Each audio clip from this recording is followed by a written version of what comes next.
कथा का जो प्रांगण होता है, शिव महापुराण की कथा का जो प्रांगण होता है। आशीष, अंदर भी आवाज नहीं आ रही है तो बाहर क्या आवाज?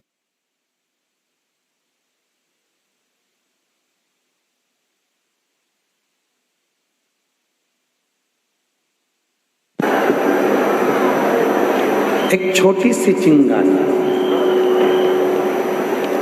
और वो छोटी सी चिंगारी एक दिन अग्नि का स्वरूप धारण कर लेती है।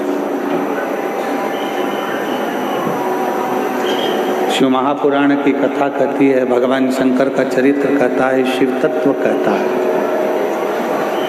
हम कथा में भगवान देवादिदेव महादेव की पवित्र कथा के पंडाल में कथा श्रवण करने के लिए जाते हैं।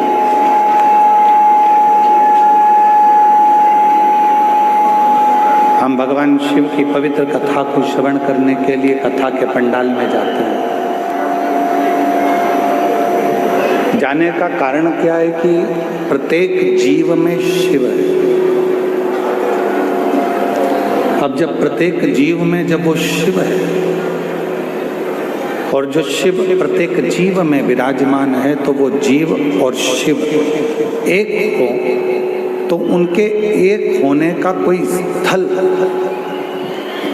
यदि बताया गया, उनके एक होने का यदि स्थान बताया गया, तो वो शिव महापुराण की कथा का पंडाल है,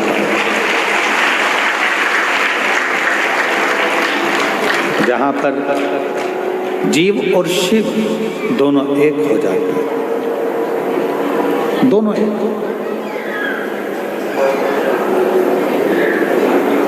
कई लोग कहते हैं, गुरुजी हम जब भगवान शंकर का मंत्र जाप करते हैं, शिव नाम लेते हैं, शिव जी का स्मरण करते हैं, शिव नाम का स्मरण करते हैं, भगवान शंकर की विरल भक्ति को धारण करते हैं या शिव नाम को हम ग्रहण करते हैं, तो हम जब भगवान शंकर के मंत्र को या शिव के नाम को जब हम जपते हैं, शिव नाम को जब हम लेते हैं, तो क्या वो देवादिदेव महादेव तक हमारा लिया गया नाम पहुंच जाता है?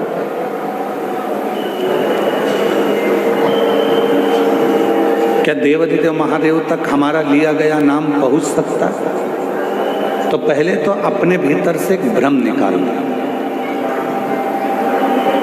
अपने अंदर का एक भ्रम निकालो कि महादेव तक हम जो नाम ले रहे हैं वो पहुंचेगा कि नहीं पहुंचेगा।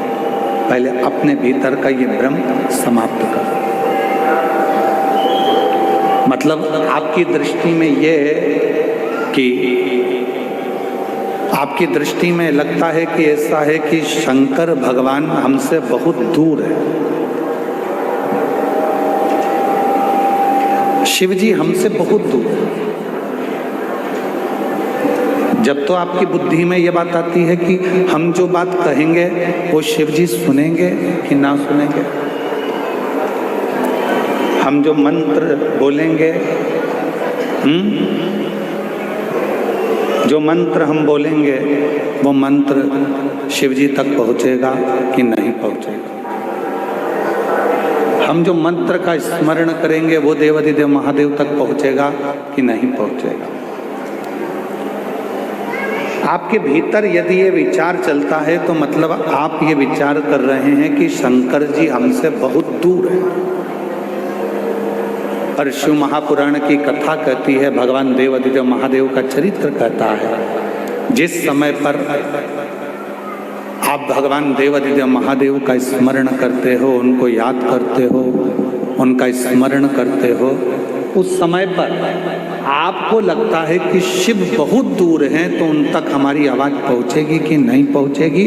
पर शिव कथा कहती है, आपके मुख से जैसे ही भगवान शंकर को याद किया जाता है, शिव का नाम लिया जाता है, शिव का स्मरण किया जाता है, उस समय पर भगवान देवादिदेव महादेव आपके नज़दीक में खड़े होकर उस उच्चारण को श्रवण करते हैं। भगवान शिव उस उच्चारणों को श्रवण करते हैं।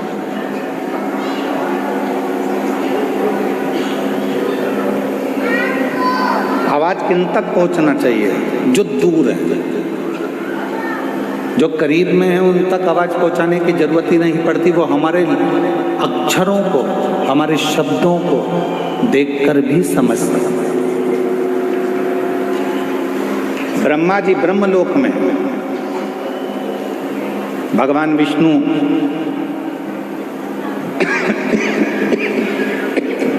वैकुंठ लोक में, इंद्र लोक में, पर मेरा देवाधिदेव महादेव, मेरे भगवान शंकर, मेरे ओघड़दानी, मेरे शिव इसी मृत्यु लोक में।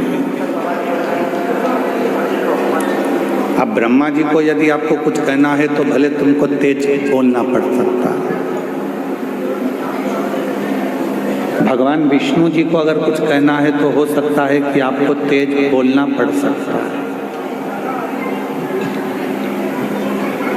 पर यदि आपको भगवान शंकर से कुछ कहना है तो आपको तेज बोलने की जरूरत ही नहीं पड़ती, वो आपके पास में कंकर शंकर के रूप में विराजमान होकर उस बात को श्रवण करते हैं। नजदीक में पहुंचकर, नजदीक में बैठकर उस कथा को श्रवण करते हैं, उस बात को श्रवण करते हैं। आपके नजदीक में खड़े होते हैं, नजदीक में बैठते हैं और वो कथा को सुनते हैं।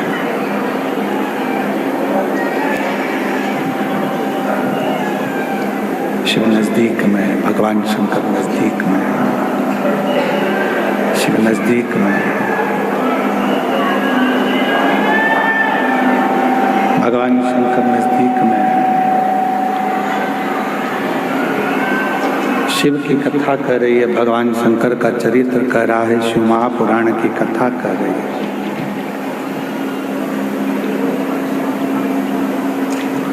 ध्यान नहीं रहा, इससे तो अच्छा रामायणी कुटी वाले महाराज जी के यहाँ का साउंड था कल, उन्हीं को लेकर आ जाते।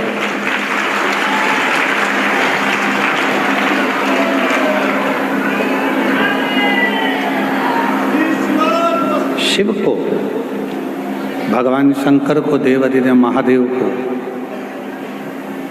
बहुत दूर ढूंढने की जरूरत नहीं। ये कल भी कथा में कहा था, आज भी कथा में कर रहे हैं, अभी भी कथा में कर, बहुत जाने की जरूरत नहीं पड़ती। शंकर को ढूंढने के लिए बहुत दूर, शिव को ढूंढने के लिए बहुत दूर जाने के लिए जरूरत नहीं पड़ा। शिव हमारी श्वासों में, शिव हमारी रोमावली में, शिव हमारी धड़कनों में, शिव हमारे रोमों में समाहित है। जब हमको कुछ भगवान देवाधिदेव महादेव से कहना है तो आप ये अपने मन से निकाल दीजिए कि हमको बहुत दूर हमारे शंकर भगवान हैं, तो हमको बहुत दूर बैठे हुए शिव से कुछ कहना पड़ेगा। कुछ कहना पड़ेगा नहीं, शिव से कहना एकदम सरल है। भगवान शंकर से कहना एकदम सरल है। शिव तुम्हारे नजदीक में, शंकर भगवान तुम्हारे करीब में, बिल्कुल नजदीक। और जब हम भगवान शिव से अपने मन की कोई बात कहते हैं तो दुनिया के लोगों को लगता है कि शिव सुनेंगे ना सुनेंगे। शिव पुराण कहती है कि जैसे ही तुम बोलो नहीं तो भी तुम्हारे हृदय में अगर कोई भाव आता है जल चढ़ाते समय, तो शंकर भगवान तुम्हारे मन के भाव को भी पढ़ लेते हैं, सुन लेते हैं, स्वीकार करते हैं। भगवान देवाधिदेव मन के भावों को, विचारों को, शिव अपने मन के भावों को, अपने विचारों को भी पढ़ लेते हैं, सुन लेते हैं। मन की शुद्ध भावों को भी पढ़ लेते हैं, विचारों को भी पढ़ लेते हैं।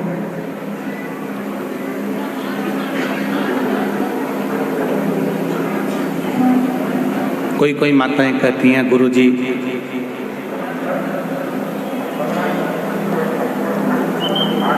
भगवान तो हमारी सुनता ही नहीं है। हम तो भगवान को रोज जल भी चढ़ाते हैं, आराधना भी करते हैं, साधना भी करते हैं, पूजन भी करते हैं, तो भी शिव हमारी बात नहीं सुनता। हमारा निवेदन है, शिव ने कितनी सुंदर संसार की रचना करी है, ये विचार करिए। ये सृष्टि की रचना करी शिव जी ने जो सृष्टि का निर्माण किया वो कितना सुंदर था। फूलों में परमात्मा कीड़े दे देता है। देखिए उस परमात्मा की लीला कितनी विचित्र है कि फूलों में परमात्मा कीड़े दे देता है और पत्थर में परमात्मा हीरे दे देता है। ये उस परमात्मा की कृपा, ये उस परमात्मा की दया है।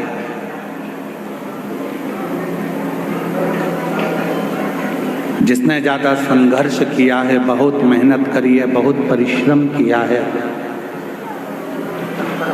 परिश्रम में लीन है, संघर्ष में लीन है, पत्थर जैसा मजबूत हो गया है, तो एक ना एक दिन मेरा भोलेनाथ उसकी जिंदगी में ऐसी तरक्की कराता है कि हीरा जैसा उसको बना देता है।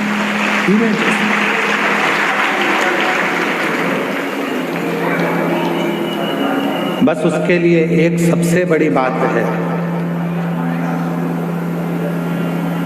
कि जब परमात्मा आपको हीरे जैसा बनाए तो आपके भीतर अभिमान ना, अहंकार ना।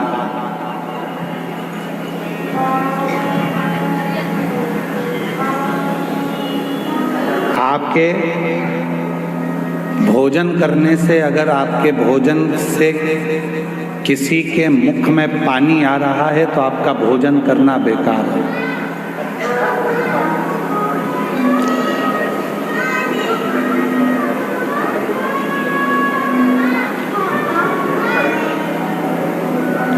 आपका भोजन करना बेकार है। आपके भोजन करने से यदि किसी के मुख में पानी आ रहा है तो आपका भोजन करना बेकार है, और यदि आपके बोलने से किसी की आंख में पानी आ रहा है तो आपका बोलना भी बेकार है।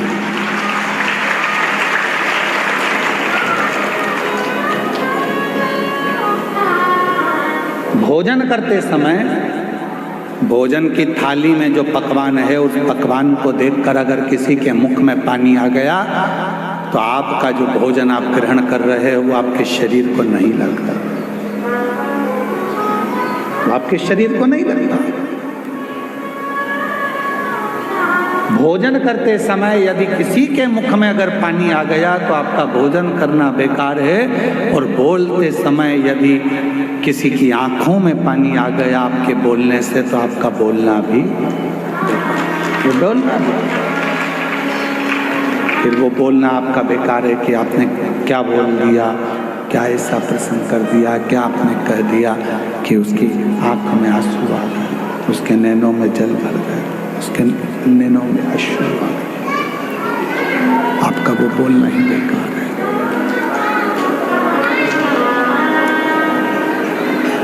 शिव महापुराण की कथा में भगवान शंकर के बहुत मेहनत करी है, बहुत परिश्रम किया है,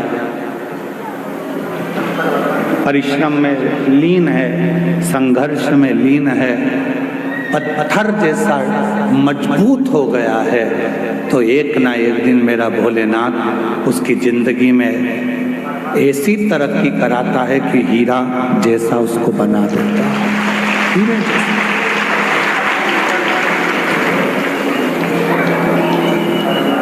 बस उसके लिए एक सबसे बड़ी बात है कि जब परमात्मा आपको हीरे जैसा बनाए तो आपके भीतर अभिमान ना, अहंकार ना।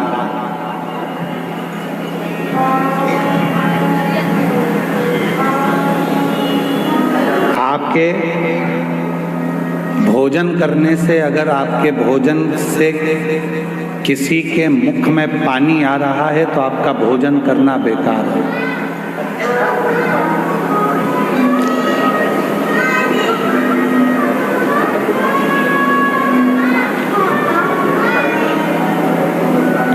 आपका भोजन करना बेकार है। आपके भोजन करने से यदि किसी के मुख में पानी आ रहा है तो आपका भोजन करना बेकार है, और यदि आपके बोलने से किसी की आंख में पानी आ रहा है तो आपका बोलना भी बेकार है।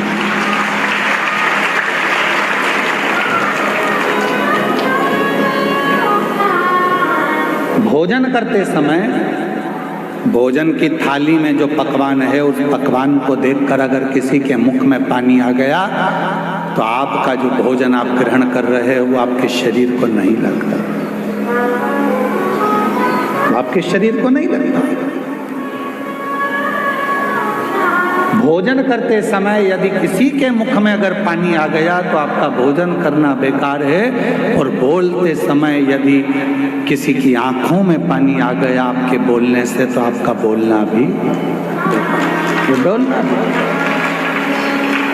फिर वो बोलना आपका बेकार है कि आपने क्या बोल दिया, क्या ऐसा प्रश्न कर दिया, क्या आपने कह दिया कि उसकी आंख में आंसू आ गए, उसके नैनों में जल भर गए, उसके नैनों में अश्रु आ गए, आपका वो बोलना ही बेकार है।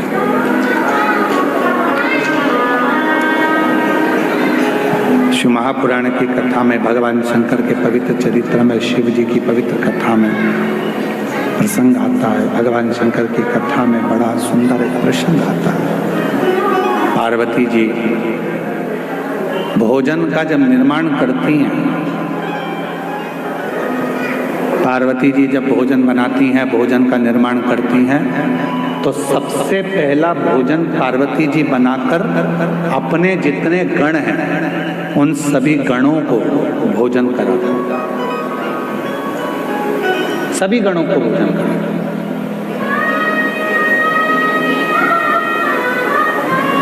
हमको पिछले वर्ष का इस प्रयागराज की भूमि पर एक स्मरण आता है, और प्रयागराज की भूमि का भी और काशी में जो कथा हुई सतुआ बाबा गौशाला में, उसका भी हमको स्मरण आता है। जिस समय पर सतुआ बाबा गौशाला में कथा चल रही थी तो